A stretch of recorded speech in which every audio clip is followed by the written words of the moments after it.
Judul hujan pertama di senja kala. Bagaimana kalau kita minum lagi malam ini? Tentu saja tertawa.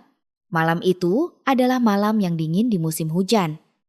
Bambang Santoso, 66 tahun, duduk di ruang tamunya, menggenggam tangan Dewi Puspita. Tetangga sebelahnya, bukan tangan Sri, mendiang istrinya. Baru setahun berlalu sejak Sri berpulang. Dan tak pernah sekalipun Bambang membayangkan akan merasakan kehangatan tangan wanita lain sedekat ini. Di dalam kepalanya, ribuan suara berteriak bahwa ini salah, tetapi tangannya tak kunjung bisa melepaskan genggaman itu. Di luar jendela, hujan pertama musim ini turun dengan derasnya. Tiba-tiba Bambang berpikir, sejak kapan sebenarnya aku mulai menantikan kehadiran Bu Dewi seperti ini? Kisah ini dimulai 10 hari yang lalu, pada senja hari saat hujan pertama turun. Sebelum cerita dimulai, jangan lupa untuk menekan tombol suka dan berlangganan di sebuah kompleks perumahan yang tenang di pinggiran Jakarta. Bambang Santoso, seorang pensiunan guru olahraga, sedang melewati musim hujan pertamanya tanpa kehadiran sang istri. Tahun ini menandai setahun sejak Sri Lestari, wanita yang telah menemaninya selama 38 tahun. Meninggal dunia karena kanker paru-paru pukul 6 sore. Bambang duduk sendirian di meja makan dapurnya. Di hadapannya ada sebuah nasi kotak yang dibelinya dari warteg dengan kuah soto ayam yang sudah mulai mendingin. Ia mengangkat sendok lalu meletakkannya kembali. Nafsu makannya hilang, atau lebih tepatnya, nasi yang dimakan sendirian terasa begitu sulit untuk ditelan saat Sri masih ada. Ia tidak pernah menyadarinya. Ia tak pernah tahu bahwa makan seorang diri bisa menjadi hal yang begitu sepi. Pak, ayo makan. Tiba-tiba, ia seolah mendengar suara Sri. Ia menoleh, tetapi tidak ada siapa-siapa di dapur. Hanya ada meja makan yang kosong, kursi yang kosong, dan dirinya yang duduk seorang diri. Bambang meletakkan sendoknya dan bangkit dari kursi. Ia berjalan ke ruang tamu dan duduk di sofa. Televisi ia nyalakan. Tetapi program apa yang tayang sama sekali tidak masuk ke matanya. Ia hanya butuh suara. Jika rumah terlalu sunyi, pikiran-pikiran aneh mulai menghantuinya. Ia memandang keluar jendela dan melihat hujan mulai turun. Hujan pertama musim ini. Tahun lalu saat seperti ini, hujan juga turun. Saat itu, Sri terbaring di ranjang rumah sakit dengan selang oksigen terpasang. Napasnya terdengar berat. Bambang memejamkan matanya. Kenangan hari itu kembali muncul. Di luar jendela kamar rumah sakit, hujan turun. An Inu. Dan Sri menggenggam tangan Bambang sambil memejamkan mata. Suara napasnya semakin melemah. Pak, maafkan aku. Aku pergi duluan. Itulah kata-kata terakhir istrinya. Bambang menggenggam tangan Sri erat-erat. Ia menggertakkan giginya agar tidak menangis. Namun, pada saat itu, sebuah pikiran mengerikan melintas di benaknya. Semoga ini cepat berakhir. 3 bulan merawat Sri di rumah sakit. Ia tidak bisa tidur nyenyak, tidak bisa makan dengan benar. Setiap hari bolak-balik antara rumah sakit dan rumah. Ia sangat lelah. Ia mencintai istrinya, tetapi pada saat itu ia benar-benar kelelahan. Dan malam itu, istrinya menutup mata untuk selamanya. Setahun telah berlalu. Tetapi Bambang tidak bisa melupakan pikiran itu. Rasa bersalah atas apa yang ia pikirkan di saat-saat terakhir, istrinya terus menghimpitnya selama setahun penuh. Sri, maafkan aku benar-benar minta maaf.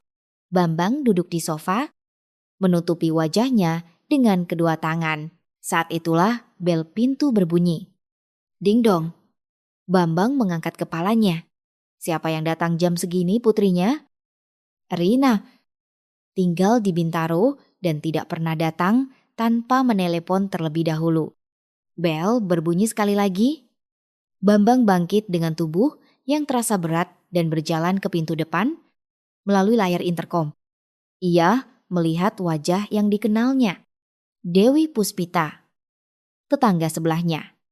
Seorang wanita berusia 63 tahun yang telah bercerai 7 tahun lalu dan tinggal sendirian. Selama 26 tahun tinggal bersebelahan. Mereka hanya saling menyapa, tidak pernah berbincang mendalam. Saat Sri masih hidup, mereka sesekali saling berbagi lauk pauk. Bambang membuka pintu, di sana berdiri Dewi. Di tangannya ada 2 kaleng bir, dan lehernya dibalut syal tebal. Wajahnya terlihat awet muda, mungkin karena ia rajin bergerak saat mengurus catering rumahan miliknya dulu. Bentuk tubuhnya pun masih terjaga. Pak Bambang, sapa Dewi sambil tersenyum.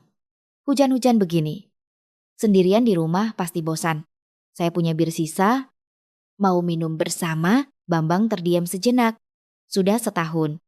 Ini pertama kalinya seseorang datang menemuinya dan mengajaknya melakukan sesuatu bersama. Setelah pemakaman, orang-orang satu persatu berhenti mengunjunginya. Dan Bambang berpikir itu lebih nyaman. Namun, saat ini, melihat Dewi berdiri di ambang pintu, hatinya terasa hangat secara aneh. Maaf, saya datang tiba-tiba, kata Dewi dengan canggung. Entah kenapa hujan pertama membuat saya jadi melankolis. Kalau Bapak tidak mau, saya akan pergi. Jangan Bambang cepat-cepat melambaikan tangannya. Silakan masuk, kebetulan saya juga sedang bosan. Begitu kata-kata itu keluar dari mulutnya, Bambang sendiri terkejut. Sejak kapan ia begitu merindukan kehadiran orang lain? Dewi tersenyum cerah dan masuk ke dalam. Mereka berdua duduk berhadapan di ruang tamu. Bambang mengeluarkan kacang goreng sebagai camilan. Dan Dewi membuka kaleng bir. Buihnya meluap dengan suara yang menyegarkan. Gelas pertama biar saya yang tuangkan. Dewi menuangkan bir ke gelas Bambang. Bambang hanya menatapnya dalam diam. Sejak Sri tiada, ini pertama kalinya seseorang menuangkan minuman untuknya. Hal sepele. Tetapi mengapa matanya terasa panas? Pak Bambang? Kenapa, tanya Dewi? Memiringkan kepalanya. Tidak apa-apa.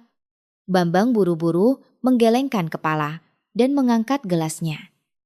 Mari, bersulang. Untuk hujan pertama, gelas. Mereka beradu pelan. Seteguk bir dingin mengalir ke tenggorokannya. Dan setelah itu, kehangatan yang sudah lama tidak ia rasakan menyebar di dadanya. Di luar, hujan turun dengan deras. Pak Bambang, sudah lihat hujan pertama tahun ini? Belum? Baru hari ini saya lihat. Saya juga. Tahun lalu, saya bahkan tidak sadar kapan hujan turun, kata Dewi sambil memandang keluar jendela. Begitulah hidup sendiri. Musim berganti pun tidak terasa. Hari-hari berlalu begitu saja. Bambang tidak bisa berkata apa-apa. Kata-kata itu terasa seperti ceritanya sendiri. Dewi kembali menatap Bambang. Makanya hari ini saya tidak mau sendirian. Saya pikir Pak Bambang juga merasakan hal yang sama. Jadi saya memberanikan diri datang. Mendengar itu, hati Bambang tersentuh. Selama 26 tahun tinggal bersebelahan. Ia baru tahu bahwa wanita ini hidup dengan perasaan seperti itu. Tidak, ia tidak pernah mencoba untuk tahu. Ia terlalu sibuk dengan urusannya sendiri. Terima kasih. Bu Davi, kata Bambang pelan. Terima kasih sudah datang. Dewi tersenyum tipis. Senyum itu terlihat begitu hangat. Malam itu, mereka menghabiskan 2 kaleng bir sambil berbincang tentang banyak hal. Cerita tentang lingkungan sekitar, cuaca, hal-hal sepele. Namun, bagi Bambang, semua itu adalah kehangatan manusia yang sudah lama tidak ia rasakan. Lewat pukul 10 malam. Dewi bangkit dari duduknya. Sudah malam. Saya pamit pulang. Baik, Hati-hati di jalan. Bambang mengantarnya sampai ke pintu depan, sambil mengenakan sandalnya. Dewi menoleh. Pak Bambang, kapan-kapan kita minum lagi? Atau, ya, hari ini menyenangkan? Ya, tentu pintu depan tertutup.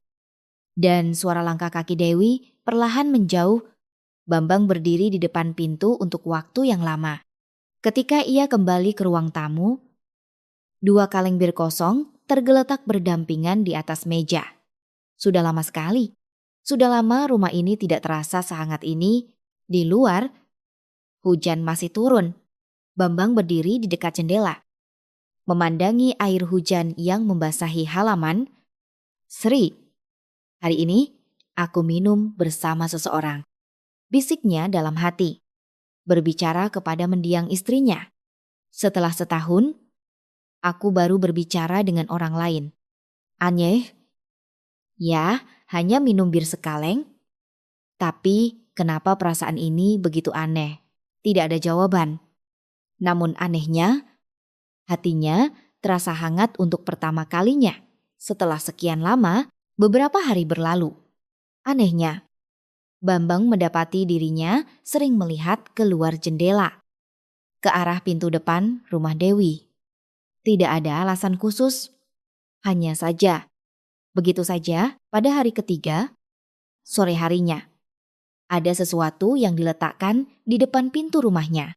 Sebuah rantang makanan. Ditutupnya, tertempel secari kertas post-it dengan tulisan tangan yang bulat-bulat Pak Bambang. Saya masak soto ayam. Kebanyakan kalau dimakan sendiri, kalau tidak enak, dibuang saja ya. Devi, Bambang memegang rantang itu untuk waktu yang lama. Kapan terakhir kali seseorang memasak untuknya sejak Sri tiada setahun yang lalu? Bambang hanya makan nasi kotak dan makanan pesan antar putrinya, Rina, sesekali membawakan lauk. Tetapi sebagai wanita karir dengan 2 anak, Bambang tidak bisa berharap lebih. Malam itu, Bambang menghangatkan soto ayam dari Dewi dan memakannya. Rasanya enak, berbeda dengan masakan Sri, tetapi hangat, perutnya terisi. Tetapi hatinya terasa lebih dulu kenyang. Setelah selesai makan, Bambang mencuci rantang itu. Setelah berpikir sejenak, ia menekan bel pintu rumah sebelah. Dewi membuka pintu. Lho, Pak Bambang, ini mau mengembalikan rantang. Soto ayamnya enak sekali. Syukurlah kalau suka. Dewi tersenyum cerah. Bambang menyerahkan rantang kosong itu dan ragu-ragu sejenak. Ia ingin mengatakan sesuatu lagi, tetapi tidak tahu harus berkata apa. Hanya kata terima kasih yang terlintas di benaknya. Anu, Bu Devi, ya kalau ada waktu, malam ini mau minum teh jahe bersama saya yang traktir. Begitu kata-kata itu keluar, Bambang sendiri terkejut. Dari mana datangnya keberanian untuk mengatakan itu? Namun, anehnya, ia tidak menyesal. Dewi mengerjapkan matanya sejenak, lalu tersenyum tipis. Boleh, nanti saya bawakan camilannya. Malam itu, pukul 7. Dewi datang ke rumah. Bambang membawa 2 piring kecil. 1 berisi tahu goreng. 1 lagi telur dadar. Bambang meletakkan teko berisi teh jahe hangat di atas meja. Mereka duduk berhadapan di meja ruang tamu. Bambang menuangkan teh jahe. Dan Dewi menadahkan cangkirnya. Hari ini biar saya yang mengajak bersulang, kata Dewi sambil mengangkat cangkirnya. Untuk apa? Untuk kesehatan. Semoga kita sehat dan panjang umur. Cangkir mereka beradu pelan. Seteguk teh jahe hangat menyebarkan rasa manis dan pedas di mulutnya. Bambang mengambil sepotong tahu goreng. Bu Dewi jago masak. Hai, ya, ini juga enak sekali. Biasa saja. Dulu kan saya lama buka catering, jadi sudah terbiasa. Kata Dewi merendah. Cateringnya sudah ditutup tahun lalu. Wan ya? Oh ya, Fisik sudah tidak sekuat dulu. Bangun subuh untuk persiapan. Lalu berdiri sampai malam. Lutut dan pinggang saya tidak kuat lagi, jadi saya tutup saja. Sekarang kegiatannya apa? Tidak ada. Hanya hidup dari uang pensiun dan tabungan.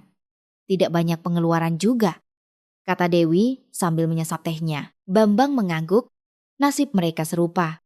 Tidak ada pekerjaan, keluarga jauh. Hanya melewati hari demi hari. Anu, Bu Devi, Bambang memulai dengan hati-hati. Kalau tidak keberatan, boleh saya bertanya tentang apa? Mengenai mantan suami ibu. Ibu bilang sudah bercerai.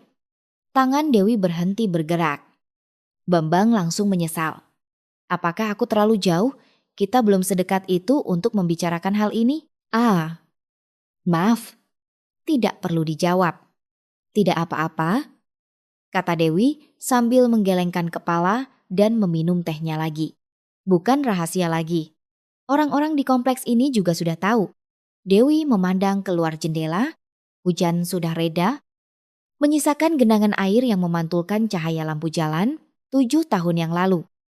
Dewi mulai bercerita pelan, mantan suami saya selingkuh.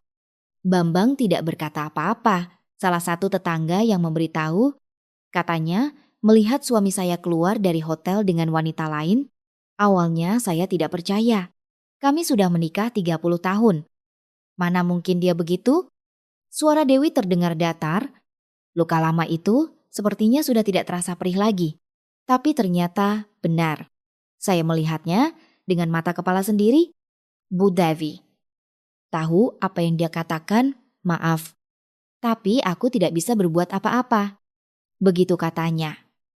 Tidak bisa berbuat apa-apa? Dewi tersenyum pahit. Setelah 30 tahun hidup bersama, membesarkan satu anak laki-laki. Hanya itu yang dia katakan. Jadi kami bercerai. Anak saya waktu itu masih kuliah. Dia ikut saya. Kami hidup berdua. Saya buka catering untuk membiayai kuliahnya. Sampai dia lulus dan bekerja. Tahun lalu dia menikah dan pindah. Anak ibu baik-baik saja? Ya. Hidupnya baik. Karena sibuk, jadi jarang menelepon. Ya. Sudahlah. Dewi meminum teh jahenya. Bambang segera menuangkannya lagi. Jadi, saya sudah 7 tahun hidup sendiri. Awalnya berat, tapi sekarang sudah terbiasa. Dewi menatap Bambang. Tapi, jujur saja, saya sering iri melihat Bapak dan Ibu Sri. Kami, iya, selama 26 tahun tinggal di sebelah. Saya tidak pernah melihat kalian bertengkar. Setiap pagi jalan-jalan bersama, belanja ke pasar juga bersama. Saya selalu berpikir, ternyata ada ya pasangan seperti itu. Hati Bambang terasa tertusuk. Begitukah kelihatannya? Dari luar mungkin memang begitu, tapi di dalam ceritanya berbeda. Mereka tidak bertengkar, bukan karena harmonis, tetapi karena sudah tidak punya tenaga untuk bertengkar. Mereka hanya hidup dalam kesepian masing-masing. Dan yang terpenting, Bambang punya rahasia yang tidak pernah ia ceritakan kepada siapapun.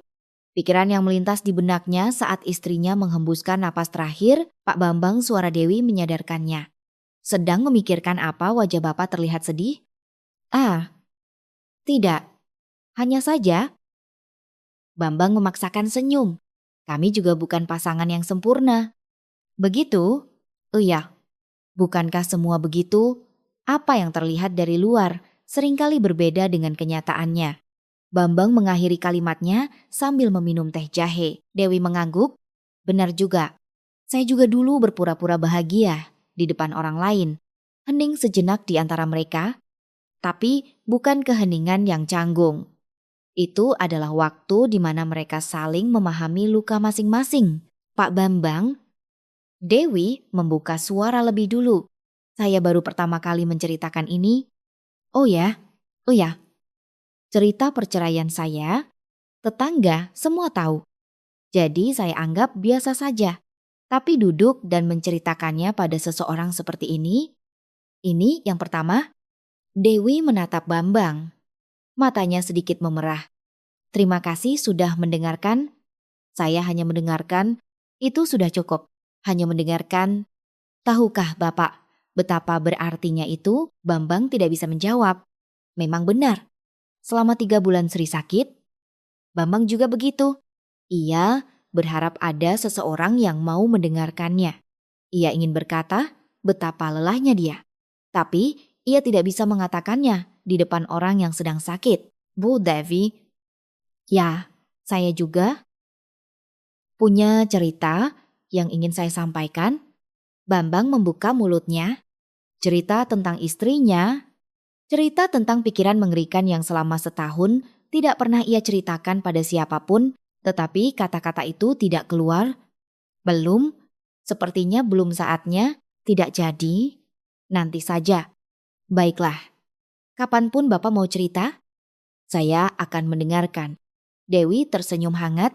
Senyum itu membuat hati Bambang tersentuh. Selama 26 tahun tinggal di sebelah. Ia tidak tahu wanita ini begitu hangat. Tidak, ia tidak pernah mencoba untuk tahu. Ia terlalu sibuk dengan dunianya sendiri. Lewat pukul 10 malam. Dewi bangkit dari kursinya. Sudah malam. Saya pamit. Ya, hati-hati. Bambang mengantarnya sampai ke pintu sambil memakai sandalnya. Dewi menoleh. Pak Bambang, hari ini menyenangkan. Bisa bercerita seperti ini. Saya juga. Terima kasih sudah datang. Lain kali, giliran Pak Bambang yang bercerita ya. Tadi kan katanya ada yang mau diceritakan. Bambang mengangguk. Tentu, lain kali. Pintu tertutup. Dan suara langkah kaki Dewi menjauh. Bambang kembali ke ruang tamu dan memandang keluar jendela. Lampu di teras rumah Dewi menyala. Tandanya ia sudah masuk dengan selamat di atas meja. Ada tekote jahe yang sudah kosong dan piring camilan yang juga kosong. Bambang membawa piring-piring itu ke dapur. Besok harus dicuci dan dikembalikan. Saat berpikir begitu, perasaan aneh muncul.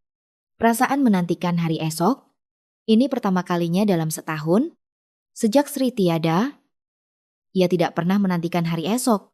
Hari hanya berlalu begitu saja, tapi hari ini berbeda. Besok, mungkin aku bisa bertemu Dewi lagi. Pikiran itu membuat hatinya hangat. Ada apa denganku? Bambang bertanya pada dirinya sendiri. Di usia senja begini, masa aku merasa berdebar-debar. Tapi ia tidak bisa menyangkalnya. Saat ini, jantungnya jelas berdebar kencang. Di luar, sisa-sisa hujan masih membasahi bumi. Tapi malam ini, udara terasa sedikit lebih hangat. Sejak saat itu, hubungan mereka semakin dekat. Jika Dewi membawakan lauk, Bambang akan mengembalikan wadahnya dengan diisi buah-buahan. Jika Bambang pergi ke warung, ia akan sekalian membelikan pesanan Dewi.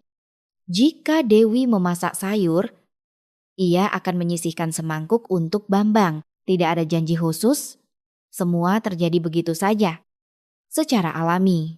Suatu sore, Dewi menelepon, Pak Bambang, ada waktu sekarang. Ada. Kenapa? Lampu neon di dapur saya mati.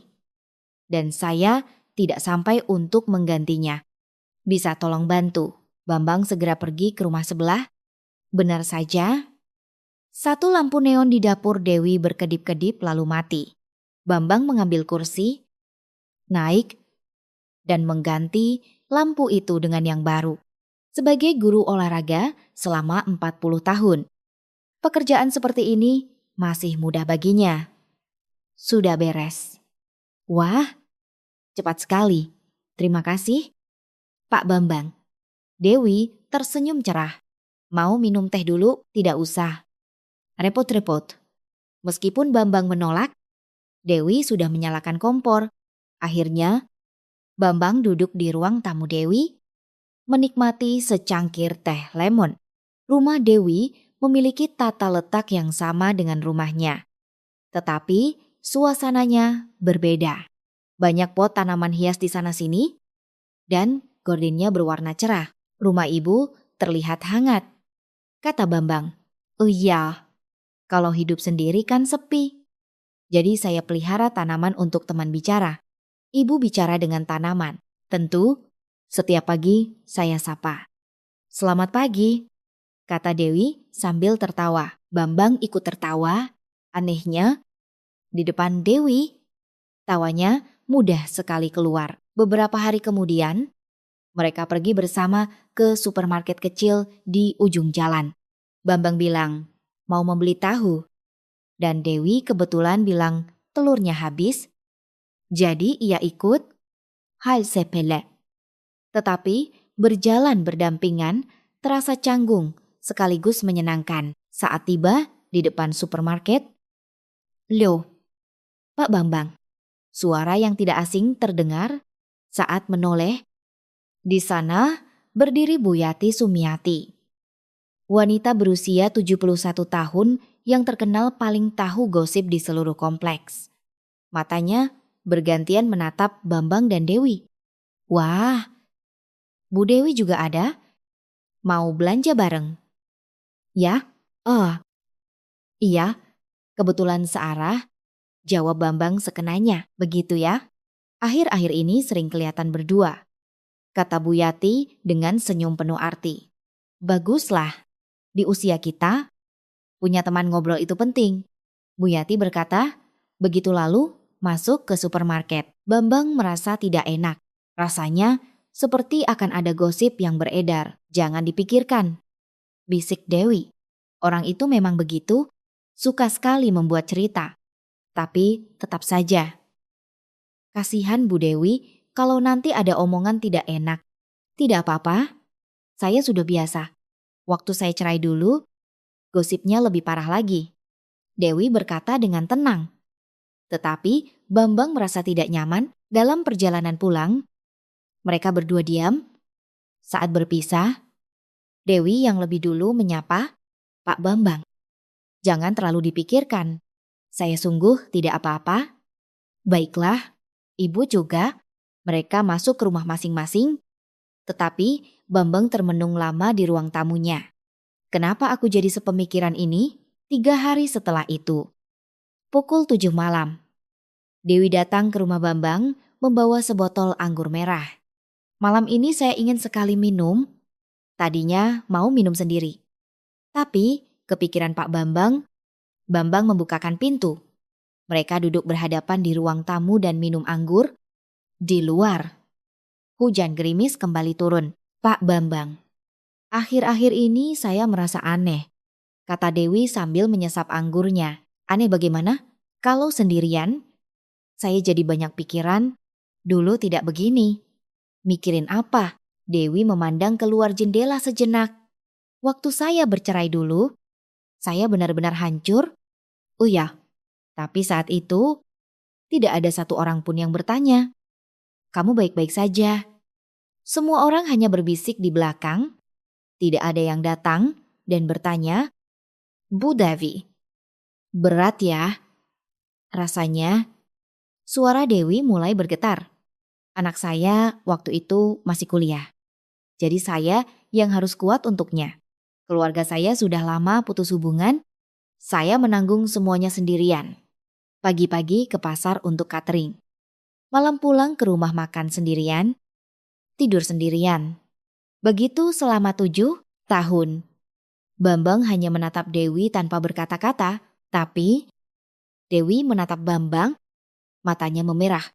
Pak Bambang bertanya pada saya. Waktu itu, Bapak bertanya, "Bagaimana ceritanya dengan mantan suami Ibu?" Itu pertama kalinya ada yang bertanya begitu. Dan Bapak mendengarkan cerita saya, hanya diam, tanpa menghakimi. Bapak tidak tahu betapa bersyukurnya saya. Air mata mulai mengalir di pipi Dewi.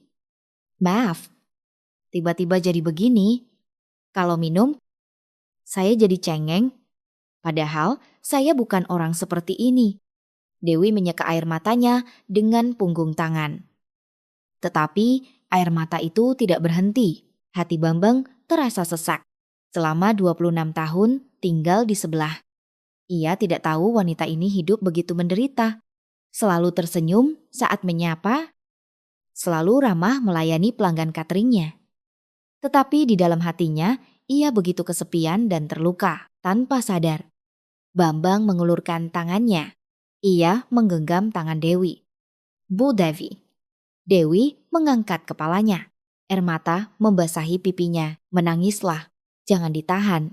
Mendengar itu, tangis Dewi semakin pecah. Bambang ingin mengambilkan tisu, tetapi ia hanya terus menggenggam tangan Dewi erat-erat. Diam. Hanya menemaninya di sisinya. Setelah beberapa lama, tangis Dewi mereda.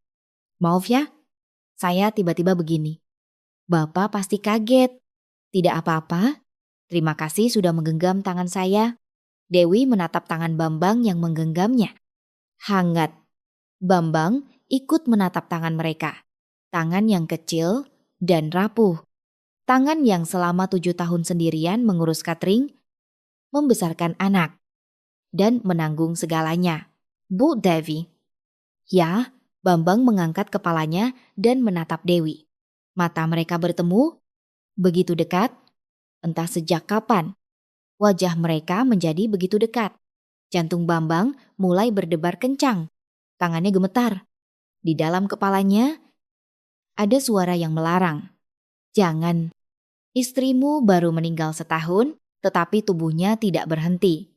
Perlahan, Bambang mengangkat tangannya ke pipi Dewi. Seolah ingin menyeka air mata, jarinya menyentuh pipinya. Dewi memejamkan mata. Wajah Bambang semakin mendekat. Bibir mereka bersentuhan, lembut, hangat. Ciuman pertama dengan wanita selain istrinya dalam 66 tahun hidupnya. Ini adalah debaran pertama yang seperti ini. Ciuman itu singkat, tapi dalam momen singkat itu, Bambang menyadari betapa kesepiannya dia. Betapa ia merindukan kehangatan seseorang, bibir mereka terlepas. Mereka saling menatap sejenak. Tidak ada kata yang keluar, Pak Bambang. Dewi yang pertama membuka suara, "Maaf, saya tiba-tiba..." "Tidak apa-apa," potong Bambang. Tetapi Dewi menggeleng. "Bukan." Dewi kembali menggenggam tangan Bambang. "Saya tidak apa-apa." Mendengar itu, hati Bambang terasa hangat. Mereka terdiam lama, hanya saling menggenggam tangan. Di luar, hujan turun. Di dalam, kehangatan tubuh mereka saling tersalurkan.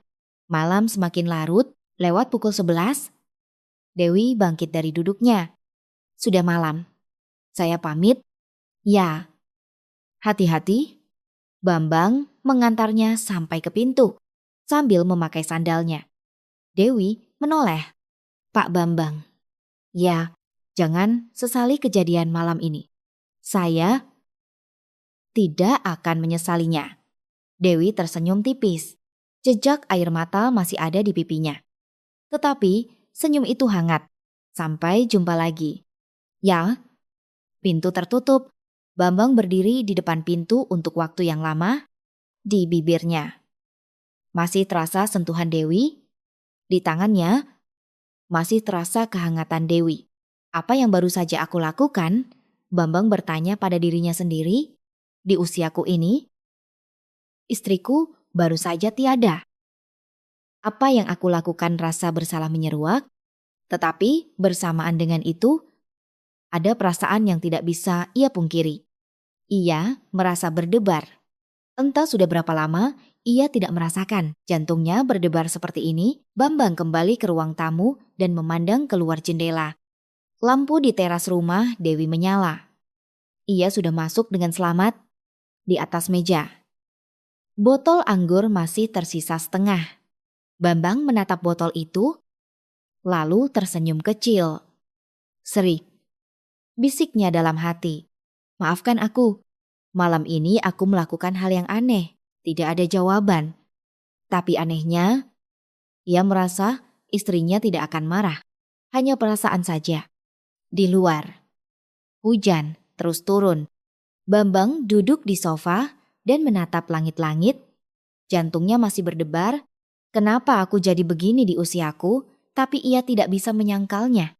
Malam ini, ia merasa hidup untuk pertama kalinya setelah sekian lama. Beberapa hari berlalu, setelah ciuman pertama itu, mereka semakin sering bertemu, makan malam bersama, jalan-jalan sore bersama, menonton TV, dan tertawa bersama. Tidak ada kata-kata khusus, tetapi berada di sisi satu sama lain sudah cukup. Bambang merasa hari-harinya kembali dinanti. Pagi hari saat bangun tidur, ia akan berpikir, apakah hari ini akan bertemu Dewi sore hari?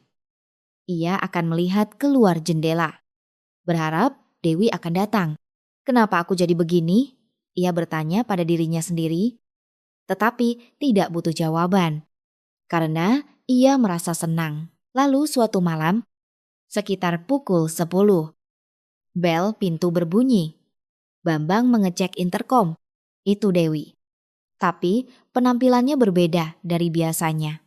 Kepalanya tertunduk, bahunya terkulai. Bambang segera membuka pintu. Bu Devi. Ada apa malam-malam begini? Dewi mengangkat kepalanya, matanya bengkak dan merah. Jelas ia habis menangis. Pak Bambang, boleh saya di sini sebentar? Tentu saja, masuklah. Bambang mempersilakan Dewi masuk. Ia mendudukannya di sofa dan membawakannya segelas air hangat. Dewi memegang gelas itu dengan kedua tangan dan terdiam lama. Bambang duduk di sebelahnya. Menunggu. Tidak mendesak. Menunggu sampai Dewi siap untuk bicara. Setelah beberapa lama, Dewi membuka suara. Anak saya menelepon. Ya, katanya lebaran ini tidak bisa pulang. Harus ke rumah mertuanya. Suara Dewi bergetar. Tahun lalu juga tidak pulang. Tahun sebelumnya juga, sejak menikah. Belum pernah sekalipun dia pulang saat lebaran. Bu Devi. Saya yang membesarkannya sendirian. Pak, kata Dewi menatap Bambang. Matanya berkaca-kaca. Setelah cerai, saya sendiri yang membiayai kuliahnya, mencarikan pekerjaan, sampai menikahkannya. Saya bangun jam 4 pagi untuk ke pasar. Pulang jam 10 malam untuk memasakkan makan malamnya. Begitu selama 10 tahun, saya tahu, tapi sepertinya sekarang dia tidak butuh saya lagi. Air mata mengalir dari mata Dewi. Setelah menikah, saya seolah jadi orang asing. Telepon sebulan sekali, itu pun 5 menit sudah selesai. Ibu sehat ya? Aku juga sehat. Sudah ya? Hanya itu. Hati Bambang terasa sesak. Tadi di telepon saya tanya, kamu tidak kangen ibu? Tahu apa jawabnya? Apa katanya? Bu, aku juga sibuk. Nanti kalau ada waktu aku ke sana. Begitu katanya. Bahu Dewi mulai bergetar. Katanya, kalau ada waktu. Memangnya saya ini teman, orang yang bisa disinggahi sambil lalu? Saya ini ibunya? Ibunya. Dewi menutupi wajahnya dengan kedua tangan. Bahunya berguncang. Ia menangis tanpa suara. Bambang hanya bisa mengelus punggung Dewi. Ia tidak bisa berkata apa-apa. Ia tidak tahu harus menghiburnya bagaimana, hanya bisa menemaninya. Setelah lama menangis, Dewi mengangkat kepalanya. Maaf ya, malam-malam datang ke sini lalu menangis. Merepotkan? Tidak, sama sekali tidak. Saya hanya merasa tidak bisa sendirian. Lalu saya teringat Pak Bambang. Syukurlah ibu datang ke sini. Bambang menggenggam tangan Dewi. Kalau sedih, menangislah. Di sini tidak perlu ditahan. Mendengar itu, tangis Dewi kembali pecah. Kenapa Pak Bambang baik sekali? Mendengarkan cerita orang lain kan membosankan. Tidak bosan. Bohong. Sungguh, Bambang menggenggam tangan Dewi erat. Saya juga pernah begitu. Tidak bisa cerita pada siapapun. Memendam semuanya sendirian itu berat. Jadi, Saya mengerti perasaan ibu. Dewi menatap Bambang dengan mata basah. Bapak juga pernah. Oh ya, Bambang ragu sejenak. Cerita yang selama ini tidak pernah ia sampaikan pada siapapun. Cerita yang selama setahun ia pendam sendiri. Sepertinya inilah saatnya. Sebenarnya saya ada yang mau diceritakan pada ibu. Apa itu? Bambang menarik napas dalam-dalam. Waktu Sri sakit. Oh ya, 3 bulan saya bolak-balik rumah sakit. Pagi pergi, malam pulang. Kadang saya menginap di sana. Suara Bambang mulai bergetar. Saya tidak bisa tidur. Selama 3 bulan, saya jarang sekali tidur nyenyak. Makan pun tidak bisa. Saya merasa tidak pantas makan enak, sementara istri saya sakit, Pak Bambang. Lama-lama, fisik dan mental saya hancur. Saya mencintai istri saya, tapi suatu saat, rasa lelah itu lebih mendominasi. Mata Bambang berkaca-kaca. Dan saat Sri mengembuskan napas terakhirnya, tahu apa yang saya pikirkan? Dewi menggelengkan kepala. Bambang menggertakkan giginya. Kata-kata yang selama setahun tidak pernah keluar dari mulutnya. Semoga ini cepat berakhir. Pikiran itu yang muncul, mata Dewi membelalak. Di saat istri saya meregang nyawa, saya justru berharap semuanya cepat selesai. Karena saya terlalu lelah, terlalu hancur. Saya tidak sanggup lagi. Air mata mengalir di pipi Bambang. Dan malam itu, Sri benar-benar pergi. Bahu Bambang berguncang. Sudah setahun. Selama setahun pikiran itu menghantui saya. Istri saya sekarat dan saya berharap dia cepat pergi. Saya ini jahat, kan? Bukan manusia. Bambang menutupi wajahnya dengan kedua tangan. Sri, maafkan aku. Maafkan aku. Tangisnya pecah. Emosi yang selama setahun ia pendam tumpah ruah. Saat pemakaman, ia tidak menangis. Di depan putrinya, ia tidak menangis. Saat sendirian pun ia menahannya. Tapi sekarang, di depan Dewi, ia tidak sanggup lagi. Dewi memeluk Bambang. Tanpa kata, hanya pelukan erat. Tidak apa-apa, Pak Bambang, bisik Dewi sambil mengelus punggungnya. Bapak bukan orang jahat. Bapak hanya kelelahan, sangat kelelahan. Tidak, saya orang jahat. Bukan. Dewi menangkup wajah Bambang dengan kedua tangannya. Pak Bambang orang baik. Bapak menemani istri Bapak selama 3 bulan. Kalau itu bukan cinta. Lalu apa? Tapi manusia bisa lelah. Karena lelah, bisa saja berpikir seperti itu. Itu bukan berarti Bapak jahat. Air mata juga mengalir di pipi Dewi. Saya juga pernah, waktu bercerai dulu, saya pernah berpikir, semoga orang itu mati saja. Apakah itu dosa? Tidak. Itu karena saya terlalu sakit hati. Bambang menatap Dewi. Mata mereka bertemu. Wajah keduanya basah oleh air mata. Tapi anehnya, pada saat itu, Bambang merasa bebannya terangkat. Beban yang selama setahun menghimpitnya perlahan-lahan lepas. Terima kasih, Bu Devi, kata Bambang. Terima kasih sudah mendengarkan dan mengerti. Saya juga terima kasih mendengar cerita Bapak. Saya sadar bukan cuma saya yang menderita. Dewi menyeka air mata Bambang dengan jarinya. Sentuhan itu terasa hangat. Bambang juga mengulurkan tangannya ke pipi Dewi. Menyeka jejak air matanya, wajah mereka semakin dekat. Pak Bambang, ya, malam ini saya tidak mau sendirian. Dewi menatap mata Bambang. Jantung Bambang berdebar kencang. Saya juga, jawab Bambang. Dewi yang lebih dulu mendekat, bibir mereka bertemu, lebih dalam dari ciuman pertama, lebih lama. Napas mereka memburu, Bambang memeluk Dewi. Dewi memeluk Bambang. Kehangatan tubuh mereka menyatu. Tidak apa-apa, tanya Bambang. Lu ya? Dewi mengangguk. Tidak apa-apa. Mereka perlahan berjalan menuju kamar tidur. Saat duduk di tepi ranjang, Bambang berhenti. Bu Devi. Sungguh tidak apa-apa, ia bertanya sekali lagi, ingin memastikan. Dewi menggenggam tangan Bambang dan meletakkannya di dadanya. Tidak apa-apa, saya juga menginginkannya. Mendengar itu, keraguan terakhir Bambang sirna. Ia perlahan membaringkan Dewi, lalu ia berbaring di sebelahnya. Mereka saling menatap. Aku gugup, bisik Dewi. Aku juga. Mereka tertawa. Usia 66 dan 63 tahun. Siapa sangka di usia senja mereka akan melewati malam yang begitu mendebarkan. Bambang memeluk Dewi. Tubuh Dewi terasa lebih hangat dari yang ia bayangkan dan masih kencang untuk usianya. Mungkin karena ia rajin bergerak saat mengurus cateringnya dulu, Dewi juga memeluk Bambang. Badan bapak kekar sekali, bisiknya, dulu kan guru olahraga. 40 tahun berolahraga. Benar usia 66. Kenapa tidak percaya, tanya Bambang sambil tertawa. Dewi ikut tertawa. Oh ya, tidak percaya. Hebat sekali. Mereka perlahan saling merasakan. Tidak terburu-buru.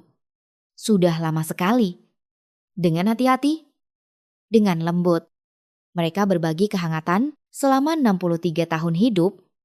Baru kali ini aku merasa segugup ini. Bisik Dewi sambil menyandarkan kepalanya di dada Bambang. Aku juga, jawab Bambang sambil mengelus rambut Dewi. Malam itu, mereka benar-benar menjadi satu. Bambang tidak lelah di usianya. Ia masih sangat bugar. Stamina yang ia bangun selama 40 tahun berolahraga kini membuahkan hasil. Pak Bambang tidak berhenti, kata Dewi dengan napas terengah. Lelah? Tidak. Senang? Aku tidak tahu akan sesenang ini. Malam semakin larut. Entah sudah berapa jam berlalu. Di luar, hujan turun. Di dalam kamar, hanya ada kehangatan dua insan. Menjelang fajar, mereka berbaring berdampingan menatap langit-langit. Pak Bambang. Sudah lama sekali. Tidak. Jujur saja, ini pertama kalinya aku merasakan hal seperti ini, kata Dewi sambil menyandarkan kepalanya di dada Bambang. Aku juga, jawab Bambang sambil merangkul bahu Dewi. Bahkan dengan Sri pun tidak seperti ini. Di usia ini, baru pertama kali Dewi mengangkat kepalanya menatap Bambang, merasa bersalah. Bambang berpikir sejenak, sedikit. Tapi anehnya, aku bahagia. Karena bersamamu, Dewi tersenyum tipis. Aku juga. Mereka saling menggenggam tangan. Di luar, hujan masih turun. Butiran-butiran air jatuh tanpa henti. Pak Bambang, terima kasih untuk malam ini. Aku juga berterima kasih. Bu Devi. Mereka tertidur dalam pelukan. Malam itu, untuk pertama kalinya setelah sekian lama, Bambang tidak bermimpi buruk. Mimpi tentang istrinya yang sekarat. Mimpi di mana ia dicaci maki sebagai orang jahat. Mimpi-mimpi itu selama setahun telah menyiksanya. Tapi malam itu, ia tidak bermimpi apa-apa. Hanya terasa hangat. Kehadiran seseorang di sampingnya ternyata begitu menenangkan. Keesokan paginya, saat Bambang membuka mata, Dewi ada di sampingnya. Sudah setahun. Ini pertama kalinya saat bangun tidur ada seseorang di sebelahnya. Dewi masih terlelap, wajahnya damai. Tidak ada lagi jejak tangis semalam. Ia tidur dengan nyenyak. Bambang menatap wajah Dewi untuk waktu yang lama. Bagaimana kelanjutan hubungan kami, pikiran itu melintas. Tapi saat ini, ia tidak mau memikirkannya. Ia hanya menikmati momen ini. Kehadiran seseorang di sampingnya, kehangatan tubuh yang terasa, itu sudah cukup. Bambang perlahan menyelimuti Dewi, lalu ia berbisik. Terima kasih, Bu Devi. Terima kasih sudah ada di sisiku. Di luar jendela, sisa-sisa hujan semalam membasahi bumi. Dunia tampak bersih dan segar. Ini adalah pagi yang baru.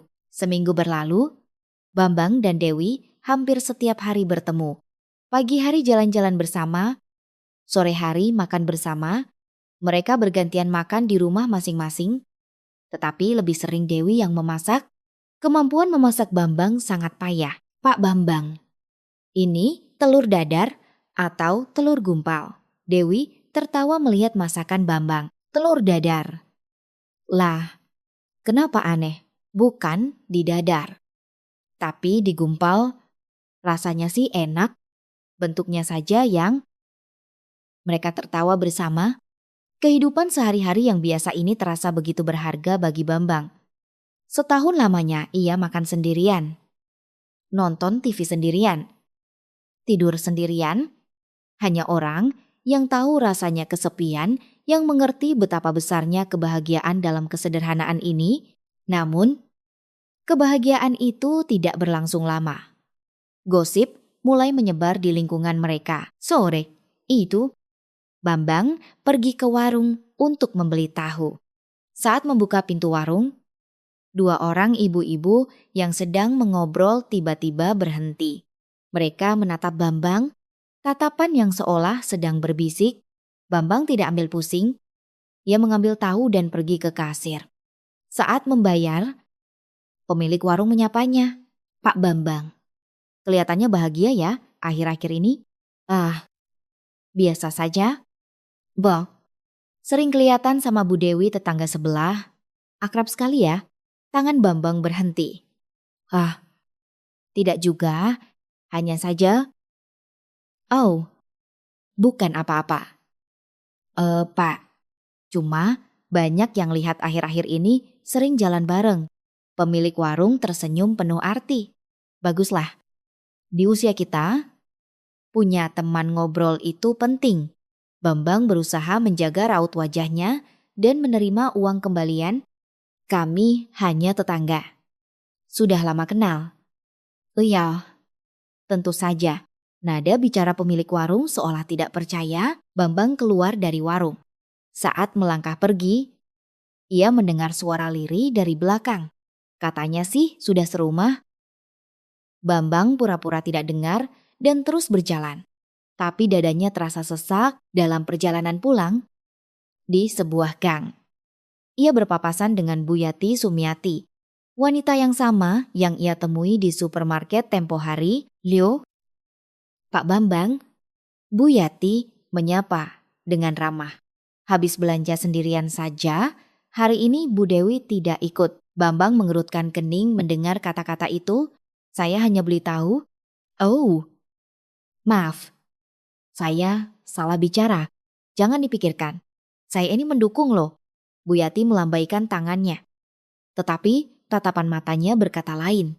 Di usia senja, bisa bertemu orang baik itu rezeki. Almarhumah istri Bapak pasti senang di atas sana. Mendengar itu, raut wajah Bambang mengeras. Bu Yati, sepertinya Anda salah paham. Salah paham apa? Semua orang juga sudah tahu. Bu Yati tersenyum, lalu berlalu. Bambang terdiam di tempatnya. Semua orang sudah tahu. Kata-kata itu terus terngiang di kepalanya. Artinya, semua tetangga sudah tahu hubungannya dengan Dewi. Sesampainya di rumah, Bambang duduk lemas di sofa. Bagaimana ini? Ia merasa kasihan pada Dewi. Setelah 7 tahun menderita karena pandangan tetangga, sekarang ia harus kembali menjadi bahan omongan. Semua ini karena dirinya. Malam itu, Dewi datang membawa makan malam. Pak Bambang, hari ini saya masak sayur asem. Kita makan bareng. Astam, numo. Bambang menyambut Dewi dengan wajah muram. Kenapa? Ada masalah tanya? Dewi cemas. Bu Devi, gosip tentang kita sudah menyebar. Gosip tentang hubungan kita. Sepertinya semua orang sudah tahu. Raut wajah Dewi menegang, tapi dengan cepat ia kembali tenang. Sudah saya duga.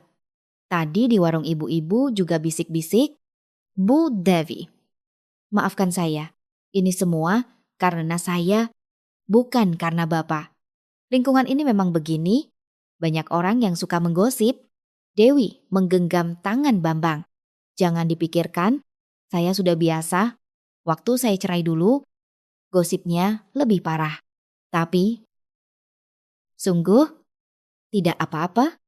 Dewi mencoba tersenyum, tapi senyum itu tidak terlihat sepenuhnya tulus. Mereka makan malam, lebih sedikit bicara dari biasanya. Keduanya jelas kepikiran. 3 hari kemudian, Sabtu sore, Bambang sedang menonton TV di ruang tamu ketika bel pintu berbunyi.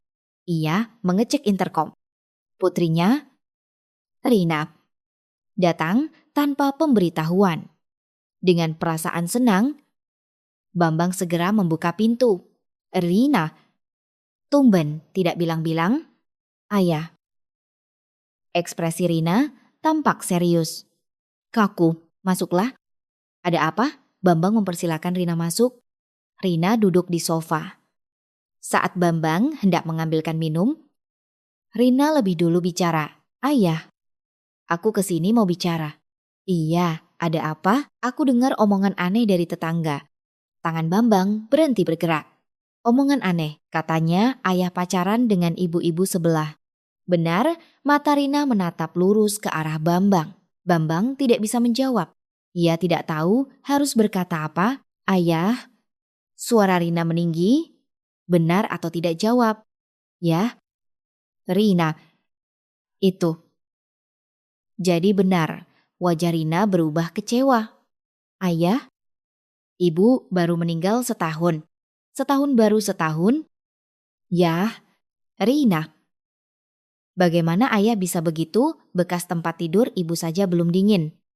Ayah sudah pacaran dengan wanita lain? Suara Rina bergetar. Ayah tahu apa kata tetangga bapak itu? Istrinya baru meninggal setahun, sudah nempel sama janda sebelah. Aku dengar itu. Yah, Rina. Dengarkan dulu. Dengarkan apa teriak Rina. Apapun alasan ayah, tidak akan mengubah faktanya. Ibu baru meninggal setahun dan ayah sudah punya wanita lain. Bambang tidak bisa berkata apa-apa. Kata-kata Rina tidak salah. Secara objektif, berhubungan dengan wanita lain hanya setahun setelah istrinya meninggal memang terlalu cepat. Di mata orang lain, akan terlihat seperti itu. Rina, ayah mau jelaskan. Jelaskan apa? Ini bukan sekadar pacaran biasa. Ibu Dewi mata Rina membelalak. Ayah sudah memanggilnya dengan nama sejauh itu, hubungan kalian, Rina. Apa bagusnya wanita itu? Dia kan janda. Janda yang dibuang suaminya. Semua orang di sini juga tahu. Wajah Bambang mengeras. Rina, jaga bicaramu, suara Bambang merendah. Ibu Dewi bukan dibuang, suaminya yang selingkuh. Jadi mereka bercerai. Dia itu korban. Apa bedanya? Tetap saja janda. Rina teriak Bambang. Rina tersentak. Ini pertama kalinya ayahnya berteriak seperti itu padanya. Kamu tahu apa tentang dia? Selama 26 tahun tinggal di sebelah. Kamu tahu betapa menderitanya dia. Ayah. Dia itu bukan janda karena salahnya suaminya yang selingkuh. Kenapa dia yang harus dicela? Suara Bambang bergetar? Dan kamu? Apa kamu tahu perasaan ayah setelah ibu meninggal? Setahun ini. Apa kamu tahu betapa menderitanya ayah? Aku tahu. Aku juga kehilangan ibu. Kamu tidak tahu? Bambang menggeleng. Saat ibumu sakit, kamu tidak tahu bagaimana ayah hidup. 3 bulan ayah bolak-balik rumah sakit. Tidak tidur, tidak makan. Dan setelah ibu pergi, setiap hari ayah makan sendirian, tidur sendirian. Di rumah yang kosong ini selama setahun. Ayah.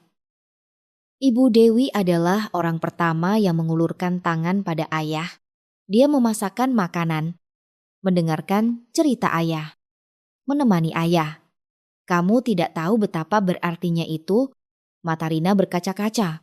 Lalu aku juga khawatir pada ayah. Memang tidak bisa sering datang. Tapi aku menelepon, membawakan lauk. Ayah tahu perasaanmu. Tapi kenapa wanita itu yang jadi penyelamat ayahku ini apa? suara Rina tercekat oleh isak tangis. Ayah, aku sakit hati, aku sudah kehilangan ibu. Sekarang, ayah seolah pergi ke wanita lain. Rina menangis, ibu baru meninggal setahun. Kalau ibu lihat dari atas sana, betapa sedihnya dia, hati Bambang terasa hancur. Kata-kata putrinya ada benarnya. Kalau Sri melihat dari atas sana, apa yang akan ia pikirkan? Pikiran itu kembali menyiksanya. Aku pulang. Rina bangkit dari duduknya. Terserah ayah saja. Aku tidak akan ikut campur. Aku hanya kecewa. Rina, tunggu. Permisi.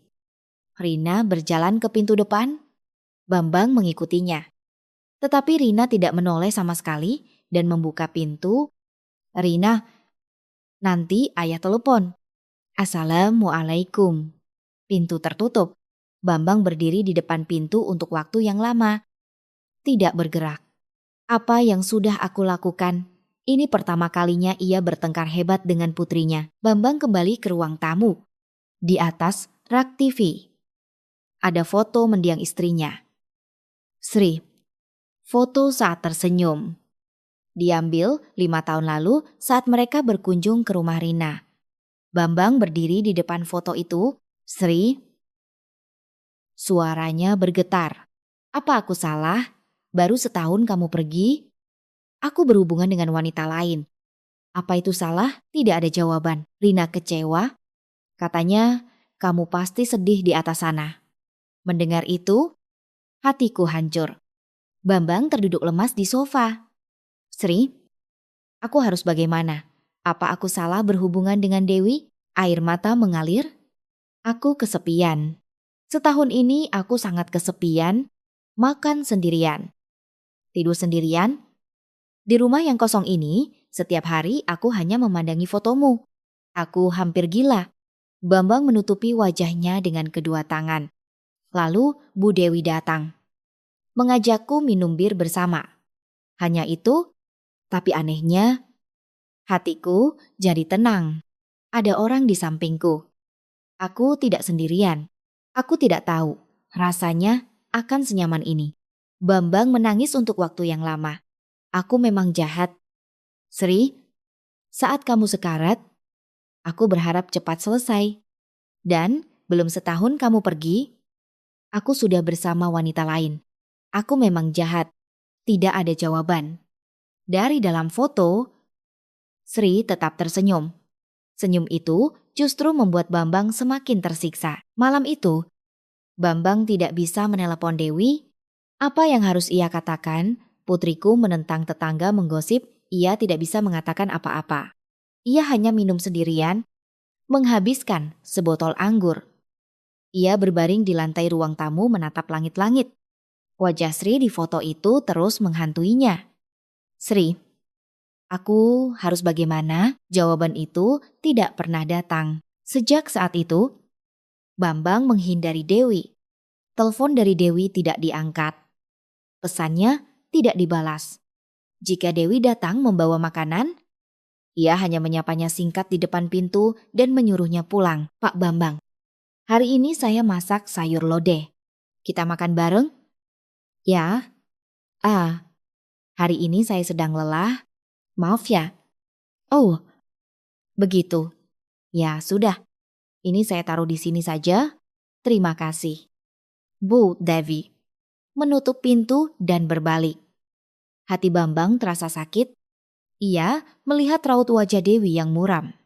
Tapi ia tidak bisa berbuat apa-apa. Kata-kata putrinya terus terngiang.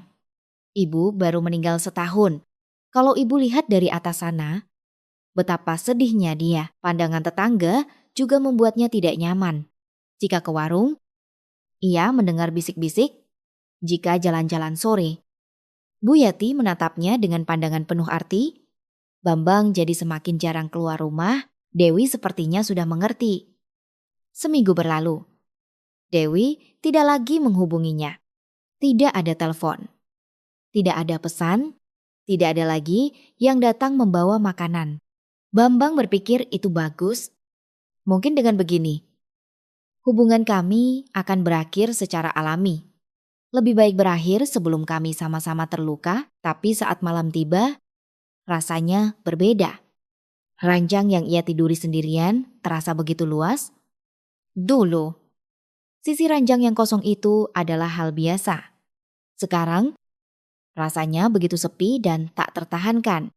Malam-malam yang ia lewati bersama Dewi terus terbayang, kehangatan tubuhnya, sentuhan lembut tangannya. Malam di mana mereka tertidur dalam pelukan, baru 2 minggu yang lalu, tapi terasa seperti mimpi. Apa yang aku lakukan? Bambang berpikir sambil menatap langit-langit. Apa salah Dewi? Kenapa aku jadi begini? Tapi ia tidak bisa bergerak. Wajah kecewa putrinya, bisik-bisik tetangga. Foto mendiang istrinya. Semua itu menghimpitnya. 2 minggu berlalu.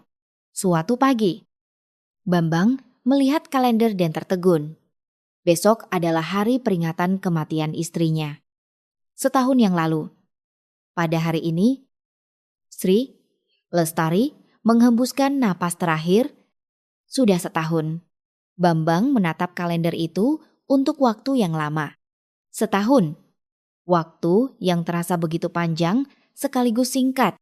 Tapi bagi Bambang, itu adalah setahun yang terasa seperti selamanya. Keesokan paginya, Bambang pergi ke pemakaman, sebuah pemakaman umum yang tidak terlalu besar di pinggiran kota, tempat peristirahatan terakhir istrinya. Setiap kali datang, langkahnya selalu terasa berat. Makam itu sepi. Pagi, di hari kerja, tidak banyak orang. Bambang berdiri di depan nisan istrinya. Ada foto kecil di sana, wajah Sri yang tersenyum. Foto yang sama dengan yang di rumah. Bambang meletakkan bunga sedap malam yang ia bawa dan menangkupkan kedua tangan. Sri, suaranya bergetar. Sudah setahun? Kamu pergi sudah setahun. Bambang memejamkan mata. Setahun ini berat, hidup tanpamu ternyata seberat ini. Matanya terasa panas. Setiap hari makan sendirian. Tidur sendirian. Walaupun TV ku nyalakan, rumah ini tetap terasa sepi. Tanpamu. Rumah ini tidak terasa seperti rumah lagi. Bambang menarik napas dalam-dalam. Sri, aku mau bicara padamu. Hening sejenak. Sebenarnya, ini cerita yang tidak pernah aku sampaikan pada siapapun. Suara Bambang semakin pelan. Waktu kamu sakit, di saat-saat terakhirmu, aku berpikir jahat. Aku berharap semuanya cepat selesai. Karena aku terlalu lelah, air mata mengalir. Maafkan aku. Sungguh, maafkan aku. Pikiran itu selama setahun ini terus menyiksaku. Bambang menutupi wajahnya dengan kedua tangan. Dan ada lagi yang mau aku sampaikan. Setelah beberapa lama, Bambang kembali bicara. Aku berhubungan dengan wanita lain. Mengatakan itu, dadanya terasa semakin sesak. Bu Dewi, tetangga sebelah, orang yang sudah 26 tahun tinggal di sebelah. Kamu juga kenal, kan? Yang kadang kita saling berbagi lauk. Bambang menatap foto istrinya. Dia yang mengulurkan tangan padaku, memasakkan makanan, mendengarkan ceritaku, mengerti kesepianku, menemaniku. Air matanya tidak berhenti. Aku memang jahat. Sri, belum setahun kamu pergi, aku sudah bersama wanita lain. Rina juga kecewa. Tetangga juga menggunjing. Aku? Bambang menundukkan kepalanya. Tapi Sri, aku sangat kesepian. Kalau sendirian, aku bisa gila. Saat Bu Dewi ada di sampingku, aku merasa sangat senang. Aku tahu, ini salah. Tapi aku tidak bisa berhenti. Bambang menangis untuk waktu yang lama. Di pemakaman itu tidak ada siapa-siapa. Jadi ia bisa menangis sepuasnya. Menumpahkan semua air mata yang ia tahan selama setahun. Setelah beberapa lama, tangisnya mereda. Bambang menyeka air matanya dan menatap foto istrinya. Sri, aku harus bagaimana?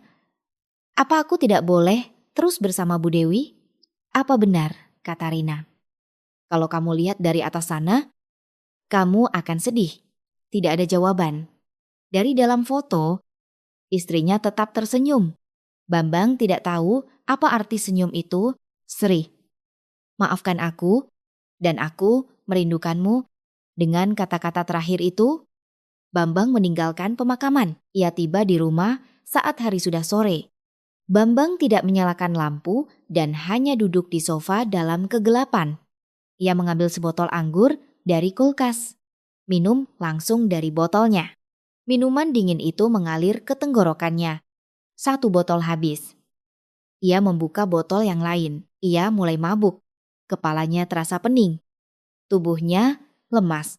Bambang bangkit dari sofa dan berjalan terhuyung ke kamar. Ia merebahkan diri di ranjang. Langit-langit kamar berputar. Saat memejamkan mata, wajah Dewi muncul. Wajahnya yang tersenyum, yang menangis. Matanya yang menatapnya. Semuanya teringat dengan jelas, dan malam itu, malam saat mereka bersama, kehangatan tubuh Dewi. Ranjang yang selama setahun terasa dingin, malam itu terasa begitu hangat. Sentuhan tangan Dewi, tangan yang mengelus punggungnya, yang menangkup wajahnya. Suara Dewi, "Pak Bambang, tidak kesepian, saya juga kesepian. Malam ini saya tidak mau sendirian." Bambang mengulurkan tangannya ke samping, tapi tidak ada apa-apa, hanya selimut yang kosong. Dewi tidak ada, baru 2 minggu yang lalu. Dewi ada di sini. Mereka tertidur dalam pelukan. Pagi hari saat bangun, ada seseorang di sampingnya. Sekarang tidak ada. Aku rindu, bisik Bambang dalam hati. Bu Devi. Aku rindu, tapi ia tidak bisa menghubunginya. Wajah kecewa putrinya, bisik-bisik tetangga, foto mendiang istrinya. Semua itu terbayang. Tidak boleh begini. Bambang memejamkan mata. Entah karena mabuk atau karena kesepian. Air mata mengalir. Sri, maafkan aku. Bu Devi, maafkan aku. Rina, maafkan aku yang merasa bersalah pada semua orang. Tapi ia tidak tahu harus berbuat apa. Bambang mengambil ponselnya, menekan nomor Dewi. Jarinya berhenti di atas tombol panggil. Tapi ia tidak menekannya. Apa yang harus ia katakan? Maaf, saya sudah menghindari Anda. Aku rindu. Atau hubungan kita sampai di sini saja. Tidak ada yang pasti. Bambang tidak menekan tombol panggil dan mematikan layar ponselnya. Lalu menyalakannya lagi. Menekan nomor Dewi lagi. Jarinya berhenti lagi. Ia mematikannya. Menyalakannya lagi. 3 kali. Akhirnya ia tidak menelepon. Bambang melempar ponselnya ke samping bantal dan menatap langit-langit. Apa yang aku lakukan? Apa salah Dewi? Kenapa aku begini? Jawabannya tidak kunjung datang. Pengaruh alkohol semakin kuat. Kelopak matanya terasa berat. Bambang tertidur, ia bermimpi. Bertemu dengan Sri. Sri tersenyum. Penampilannya sebelum sakit, sehat dan ceria. Penampilan yang paling Bambang sukai. Pak, kata Sri. Kenapa kamu sendirian begitu? Bambang tidak menjawab, walaupun tahu ini mimpi. Melihat istrinya membuatnya menangis. Kenapa menangis dasar cengeng? Sri tertawa. Jangan khawatirkan aku. Aku baik-baik saja. Sri, maafkan aku. Waktu kamu sakit, aku berpikir jahat. Aku tahu semuanya. Sri mengangguk, tapi tidak apa-apa. Aku juga lelah waktu itu. Kamu pasti lebih lelah lagi. Aku mengerti. Sri, Pak, aku punya permintaan. Sri menggenggam tangan Bambang. Hangat. Jangan terlalu lama sendirian. Bambang menatap istrinya. Walaupun aku tidak ada, makan yang teratur. Jalan-jalan sore. Jangan minum sendirian. Sri tersenyum tipis. Dan Bu Dewi, tetangga sebelah itu orang baik. Mata Bambang membelalak. Apa? Makanlah bersamanya sesekali. Jangan makan sendirian. Sri, apa maksudmu? Pak. Sri menangkup wajah Bambang dengan kedua tangannya. Maafkan aku pergi duluan. Maaf meninggalkanmu sendirian. Tapi kamu masih hidup. Jangan hidup dalam kesepian. Bambang tidak bisa berkata apa-apa. Aku tidak apa-apa. Kalau kamu bahagia, aku juga bahagia. Sri tersenyum. Hiduplah dengan baik. Hiduplah untukku juga. Ya, sosok Sri perlahan memudar. Sri, jangan pergi. Bambang mengulurkan tangannya. Tapi istrinya sudah menghilang. Sri, Bambang membuka matanya. Fajar. Cahaya samar masuk melalui celah jendela. Bambang menatap langit-langit untuk waktu yang lama. Mimpi. Mimpi bertemu istrinya. Bu Dewi itu orang baik. Makanlah bersamanya. Kata-kata itu masih terngiang. Meskipun mimpi, rasanya seperti kata-kata sungguhan dari istrinya. Bambang perlahan bangkit. Kepalanya pusing. Efek minuman semalam, tapi anehnya hatinya terasa ringan. Sri bilang begitu. Katanya dia orang baik. Katanya aku harus makan bersamanya. Itu hanya mimpi. Bukan kata-kata sungguhan dari istrinya. Tapi Bambang merasa mimpi itu bukan sekadar mimpi. Rasanya seperti istrinya benar-benar memberitahunya. Bambang turun dari ranjang dan membuka jendela. Udara dingin masuk. Segar. Rumah Dewi terlihat. Lampunya masih padam. Mungkin ia masih tidur. Bu Devi. Bambang memanggil namanya dalam hati. Maafkan aku sudah menghindarimu. Aku merindukanmu. Matahari mulai terbit, hari baru dimulai. Bambang menutup jendela dan berjalan ke ruang pakaian. Tiba-tiba ia berpikir untuk membereskan barang-barang peninggalan istrinya. Barang-barang yang selama setahun tidak berani ia sentuh. Sepertinya inilah saatnya. Bambang membuka lemari. Pakaian-pakaian istrinya tergantung rapi. Bles motif bunga, kesukaan Sri. Kardigan krem yang sering ia pakai. Shell ungu hadiah ulang tahun pernikahan mereka. Semuanya masih di sana. Bambang mulai mengeluarkan pakaian-pakaian itu satu persatu. Aroma parfum Samar Tercium. Parfum yang biasa dipakai Sri setahun berlalu.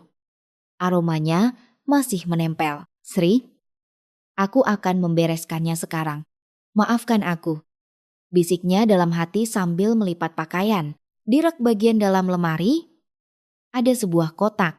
Kotak tempat Sri menyimpan barang-barang berharganya. Bambang mengambil kotak itu dan meletakkannya di atas ranjang. Ia membuka kotak itu. Di dalamnya ada macam-macam barang. Foto-foto lama. Surat dari Rina saat masih kecil. Beberapa amplop angpau pernikahan. Dan di bagian paling bawah ada sebuah buku catatan usang. Bambang mengambil buku itu. Di sampulnya tertulis buku harian. Tulisan tangan Sri. Sri menulis buku harian Bambang tidak tahu. Selama 38 tahun hidup bersama, ia tidak pernah melihat istrinya menulis buku harian. Dengan hati-hati ia membuka halaman pertama. Ada tanggal di sana, 2 tahun yang lalu. Hari ini hasil pemeriksaan keluar. Kanker paru-paru. Stadium 3.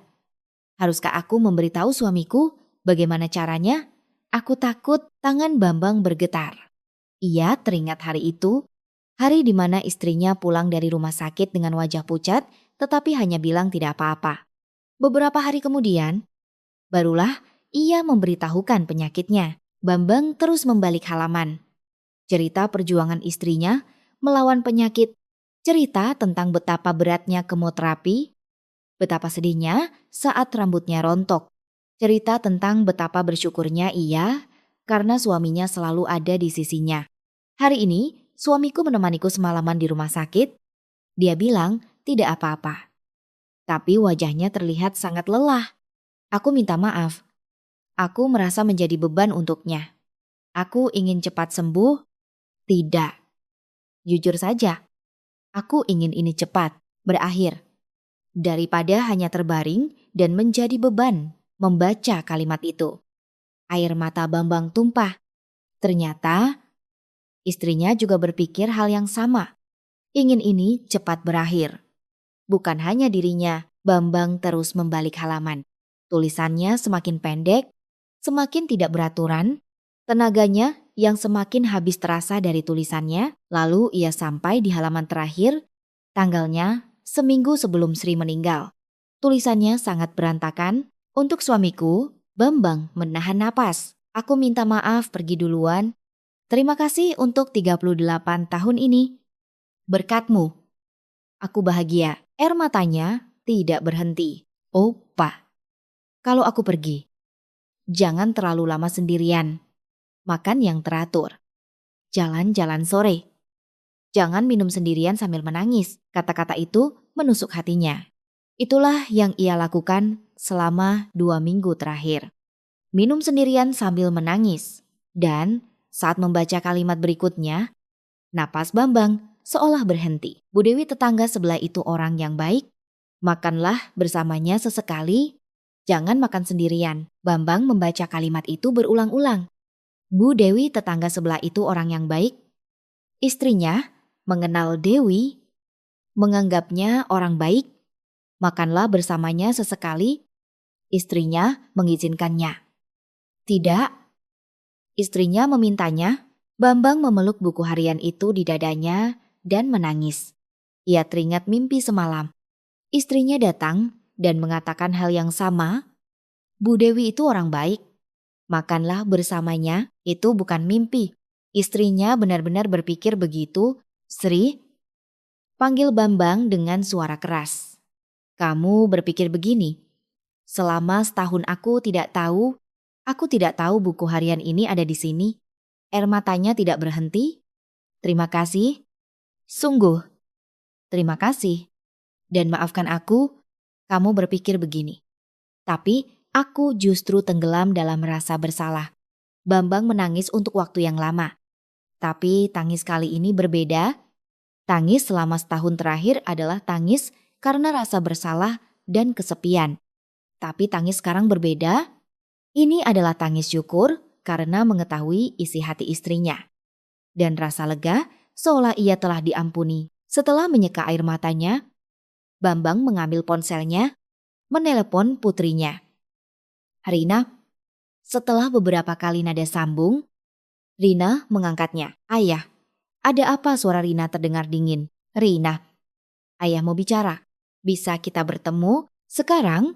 Ya, penting. Hening sejenak. Baiklah, aku ke sana. Telepon ditutup. Sejam kemudian, Rina datang. Wajahnya masih kaku. Ini pertemuan pertama mereka setelah pertengkaran 2 minggu lalu. Duduklah. Bambang menunjuk sofa. Rina duduk. Bambang duduk di seberangnya. Ayah, ada apa? Rina, lihat ini. Bambang menyodorkan buku harian itu. Apa ini? Buku harian ibumu.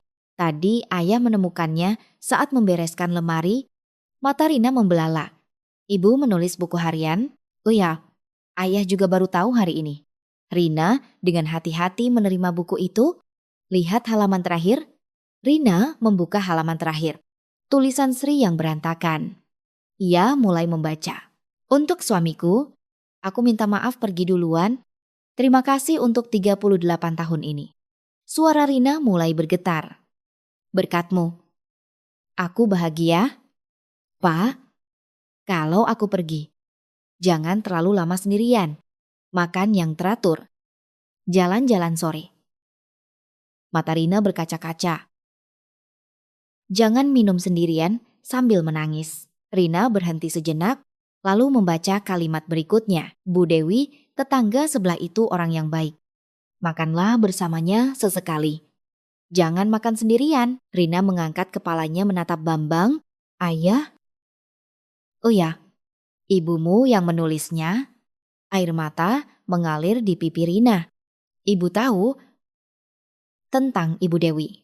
Sudah 26 tahun kita bertetangga. Kadang kan kita juga saling berbagi lauk. Mungkin ibumu punya pandangan yang baik tentangnya. Rina memeluk buku harian itu di dadanya. Ayah, aku tidak tahu. Aku tidak tahu ibu berpikir begini. Ayah juga baru tahu hari ini. Ayah Rina menangis terseduh-seduh. Ayah, aku minta maaf. Waktu itu aku keterlaluan. Aku tidak mengerti perasaan ayah dan asal bicara. Bambang bangkit dan duduk di samping Rina, merangkul bahu putrinya. Tidak apa-apa, ayah mengerti perasaanmu. Ibu baru pergi, lalu ayah berhubungan dengan wanita lain. Kamu pasti kaget. Tapi tetap saja aku keterlaluan. Aku tidak memikirkan betapa kesepiannya ayah selama setahun ini. Aku juga sibuk. Ya, mengurus anak. Bekerja, jadi jarang bisa datang. Telepon pun seminggu sekali. Tapi aku malah marah-marah pada ayah. Rina menangis semakin keras. Maafkan aku, ayah. Sungguh, maafkan aku. Bambang memeluk putrinya erat. Sudah. Ayah juga minta maaf, tidak mengerti perasaanmu. Mereka berpelukan dan menangis untuk waktu yang lama. Setelah tangis mereka mereda. Rina menyeka air matanya. Ayah, temuilah Ibu Dewi. Ibu kan yang memintanya. Ayah, jangan makan sendirian, katanya. Rina menggenggam tangan ayahnya. Aku tidak akan menentang lagi. Yang penting ayah bahagia. Rina, ibu juga pasti menginginkan itu. Ayah tidak kesepian dan hidup bahagia. Bambang menatap putrinya, putri yang kini sudah berusia 39 tahun. Tapi saat ini, ia menangis seperti anak kecil. Terima kasih. Rina, ayah, pergilah ke rumah Ibu Dewi. Sudah 2 minggu kan tidak menghubunginya, cepat pergi. Sekarang, sekarang Rina tersenyum. Walaupun matanya masih basah. Ia tersenyum. Bambang berdiri di depan rumah Dewi. Hari sudah sore, langit berwarna kemerahan. Sudah 2 minggu, 2 minggu ia menghindari, mengabaikan, dan tidak menghubunginya. Ia malu untuk bertatap muka. Bambang menarik napas dalam-dalam. Sri, kamu lihat, kan aku akan menemuinya sekarang. Kamu bilang dia orang baik. Aku percaya padamu. Bambang menekan bel. Beberapa saat kemudian, pintu terbuka. Di sana berdiri Dewi. Wajah yang sudah 2 minggu tidak ia lihat. Wajahnya terlihat tirus. Ada lingkaran hitam di bawah matanya. Pipinya juga tampak lebih cekung. Pak Bambang mata Dewi membelalak. Bu Devi. Bambang tidak tahu harus berkata apa. Kata-kata yang seharusnya ia siapkan selama 2 minggu ini tidak ada yang terlintas di benaknya. Ada apa jam segini? Suara Dewi terdengar waspada. Wajar. Selama 2 minggu ia diabaikan. Bu Devi. Ada yang mau saya sampaikan? Apa itu? Sri.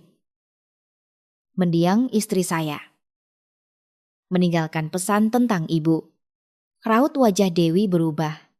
Maksudnya, tadi saya membereskan lemari istri saya dan menemukan buku hariannya. Di sana tertulis, Bambang mengeluarkan selembar kertas lipat dari sakunya, foto halaman terakhir buku harian yang ia cetak. Dewi menerima kertas itu, ia mulai membaca. Bu Dewi tetangga sebelah itu orang yang baik, makanlah bersamanya sesekali. Jangan makan sendirian. Tangan Dewi mulai bergetar. Itu tulisan terakhirnya. Seminggu sebelum ia meninggal. Mata Dewi berkaca-kaca. Istri bapak. Bilang saya orang baik? Iya. Ibu, air mata mengalir di pipi Dewi. Bu Devi. Maafkan saya, kata Bambang. Selama 2 minggu ini saya menghindari ibu. Putri saya menentang. Tetangga menggosip. Saya merasa bersalah pada istri saya, jadi saya lari. Pak Bambang. Tapi istri saya ternyata berpikir begini. Dia tidak ingin saya sendirian, dia ingin saya makan bersama ibu. Bambang menggenggam tangan Dewi. Bu Devi, saya tidak akan lari lagi. Dewi menatap Bambang, air mata membasahi pipinya. Sisa hidup kita. Mari kita habiskan bersama, makan bersama, menua bersama. Bibir Dewi bergetar. Sungguh tidak apa-apa. Iya, istri saya sudah mengizinkan. Tidak, dia yang meminta. Bambang menyeka air mata Dewi. Bu Devi, maukah ibu terus bersama saya? Sebagai jawaban, Dewi memeluk Bambang. Pelukan yang sangat erat, seolah menumpahkan kerinduan selama 2 minggu. Bambang juga membalas pelukan Dewi. Maafkan aku, Bu Devi, membuatmu menunggu. Tidak apa-apa. Terima kasih sudah kembali. Mereka berpelukan lama di ambang pintu. Matahari terbenam. Langit berwarna jingga. Malam itu, mereka pergi ke rumah Bambang. Begitu masuk ke ruang tamu, Dewi langsung memeluk Bambang. Bambang membalas pelukannya. Aku merindukanmu selama 2 minggu ini, bisik Dewi sambil menyandarkan wajahnya di dada Bambang. Aku juga, setiap malam aku memikirkanmu. Jawab Bambang sambil mengelus rambut Dewi. Kenapa tidak menelepon? Aku menunggu. Maaf, aku takut. Dasar bodoh. Dewi mengangkat kepalanya menatap Bambang. Bambang menangkup wajah Dewi dengan kedua tangannya. Lalu perlahan mendekatkan bibirnya. Mereka berciuman. Ciuman setelah 2 minggu, sedalam dan selama kerinduan mereka. Napas mereka memburu. Pak Bambang, malam ini aku tidak akan melepaskanmu. Dewi menggenggam tangan Bambang dan membawanya ke kamar. Duduk di tepi ranjang. Mereka saling menatap. Terima kasih, Bu Devi, kata Bambang. Untuk apa? Karena ada di sisiku. Karena tidak menyerah dan mau menunggu. Dewi tersenyum tipis. Aku juga berterima kasih. Karena kamu sudah kembali. Mereka perlahan saling memeluk. Kali ini tidak terburu-buru. Setelah 2 minggu, mereka ingin bersama lebih lama.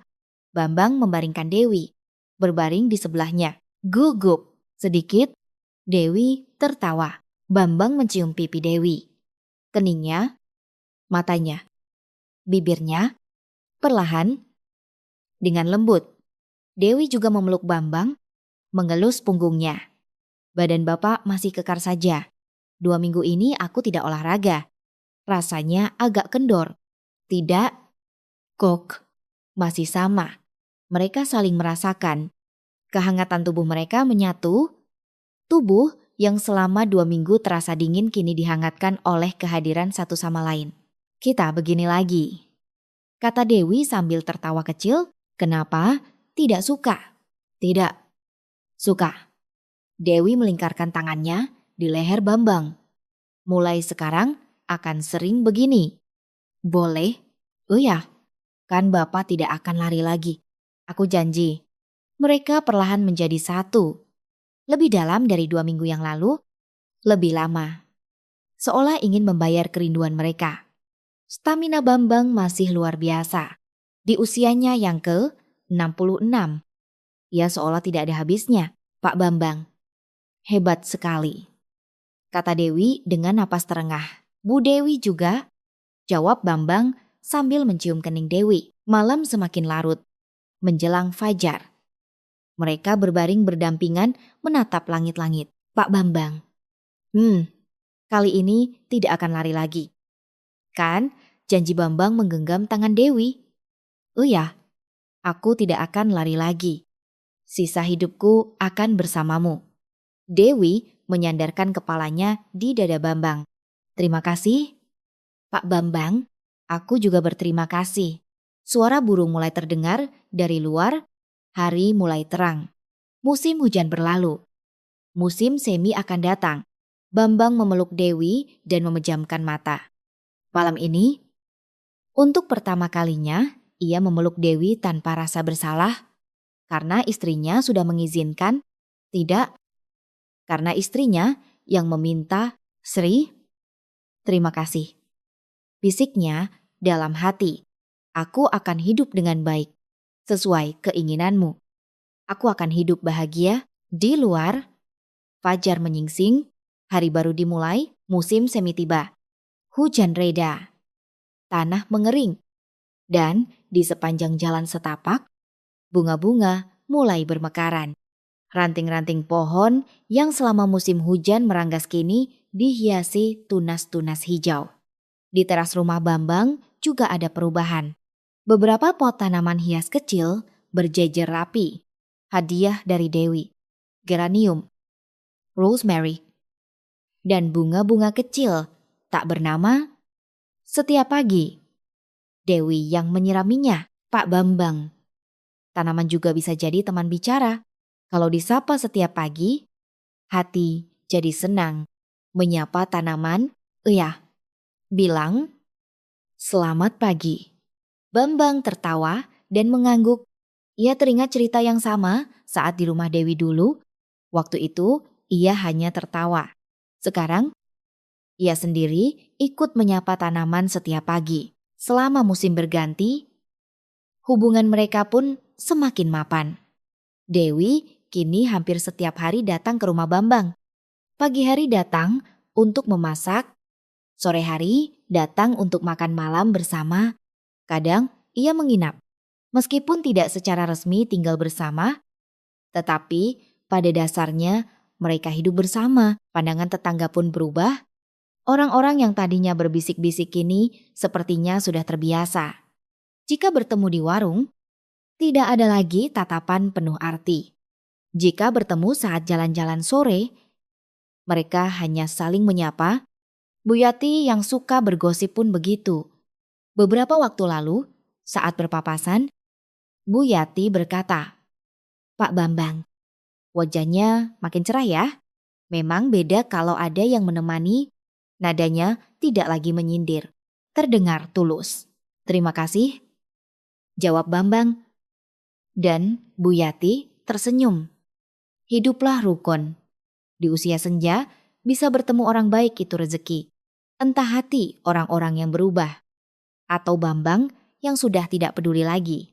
Mungkin keduanya, yang jelas, sekarang ia tidak lagi tertekan oleh pandangan tetangga. Suatu Sabtu pagi di bulan April, Bambang sedang membaca koran di ruang tamu ketika suara Dewi terdengar dari dapur. "Pak Bambang, sarapan sudah siap. Ayo makan." "Iya." Bambang melipat koran dan pergi ke dapur. Di meja makan, tersaji sayur lodeh hangat, telur dadar, sambal, dan lalapan.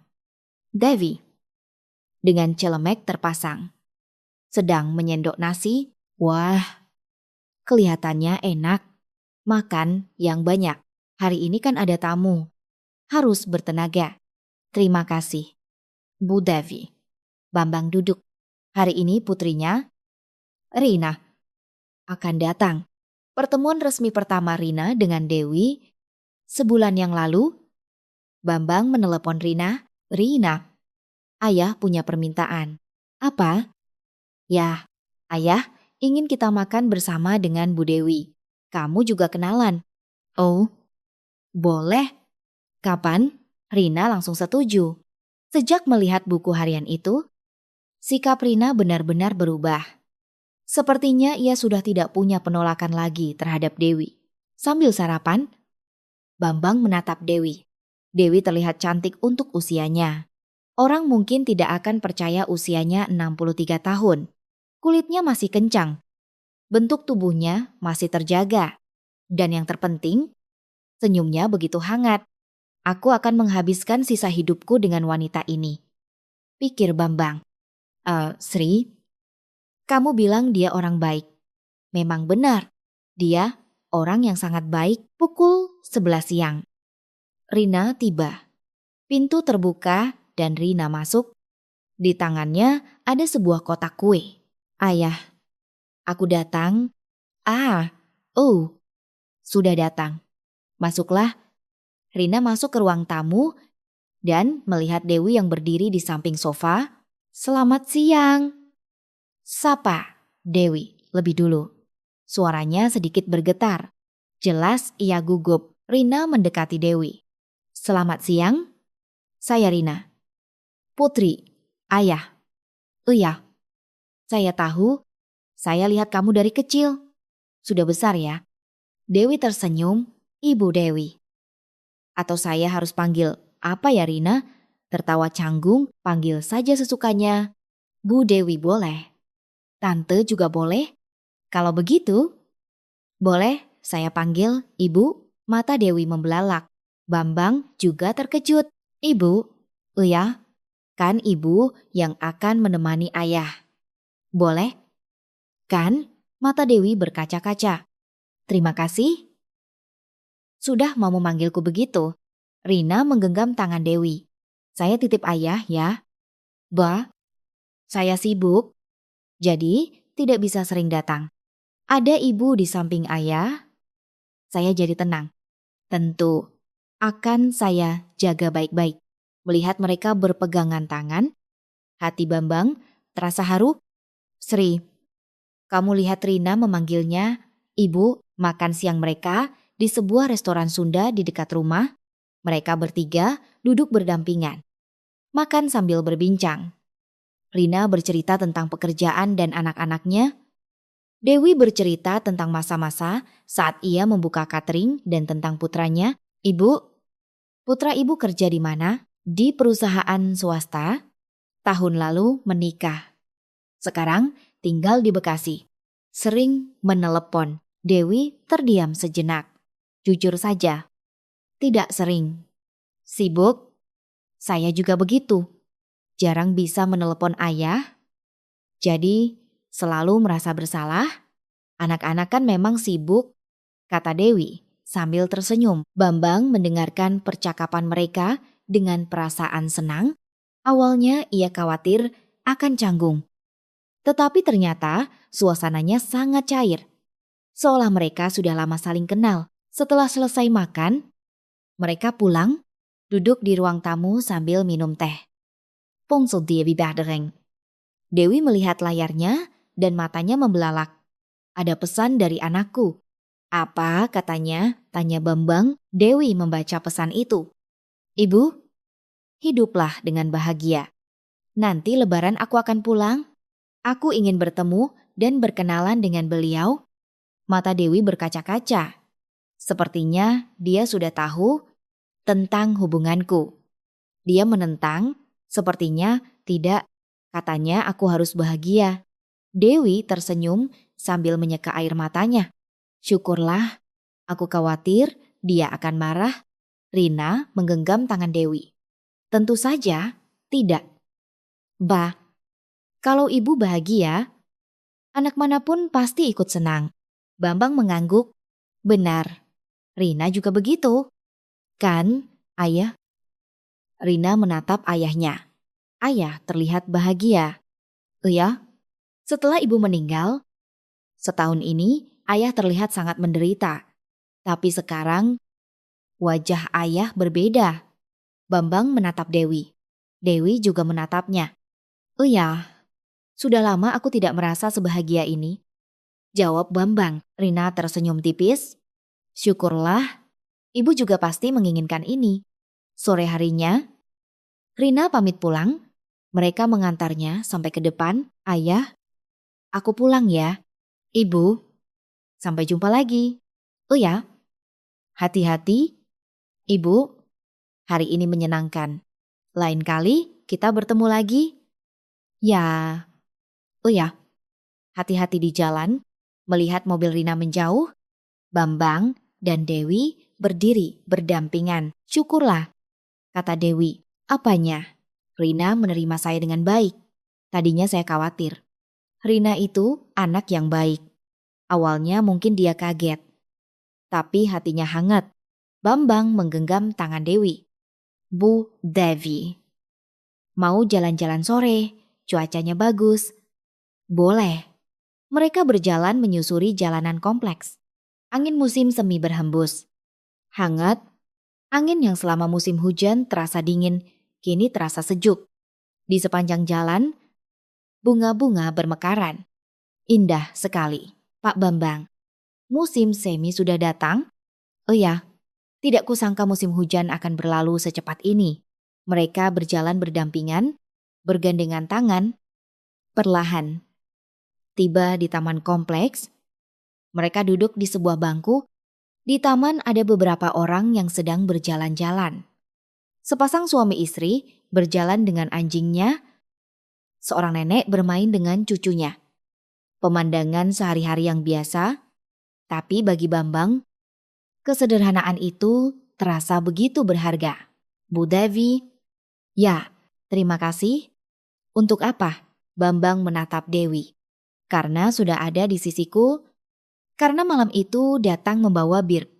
Kalau bukan karena itu, mungkin sampai sekarang aku masih sendirian dalam kesepian. Dewi tersenyum tipis. Aku juga berterima kasih. Karena Pak Bambang membukakan pintu. Waktu itu aku gugup sekali. Takut ditolak. Oh ya? Oh iya. Sudah memberanikan diri. Kalau ditolak kan malu. Mereka tertawa bersama Pak Bambang. Ya, entah berapa lama lagi kita akan hidup. Tapi berjanjilah akan terus bersamaku. Tentu saja, Bambang menggenggam tangan Dewi erat. Sisa hidupku akan bersamamu. Makan bersama. Jalan-jalan bersama. Menua bersama. Mata Dewi berkaca-kaca. Terima kasih. Pak Bambang, aku juga berterima kasih. Mereka duduk berdampingan di bangku, menatap matahari terbenam. Langit berwarna kemerahan. Senja. Indah sekali. Pak Bambang, senjanya indah. Oh ya, senja hari ini indah sekali. Mereka menatap senja dalam diam. Tiba-tiba Bambang termenung.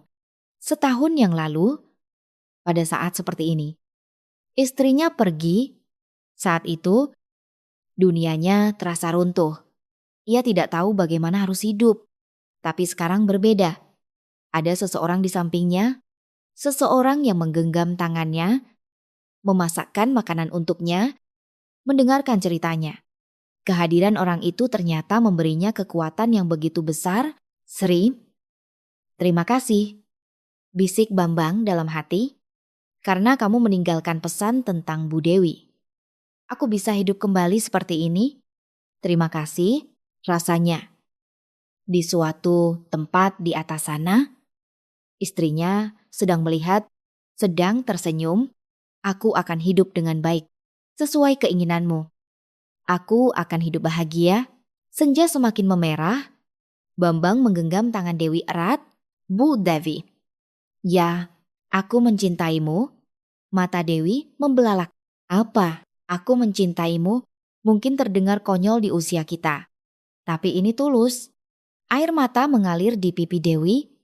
Aku juga mencintaimu. Pak Bambang, mereka saling menatap dan tersenyum. Cinta yang datang di usia senja. Mungkin ada yang bilang sudah terlambat. Tapi Bambang tidak berpikir begitu. Tidak ada kata terlambat untuk cinta. Yang dibutuhkan hanyalah keberanian. Matahari benar-benar terbenam dan kegelapan mulai turun. Mereka perlahan berjalan pulang. Begitu masuk ke ruang tamu, Bambang menatap foto mendiang istrinya di atas rak TV, wajah Sri yang tersenyum. Bambang berdiri di depan foto itu.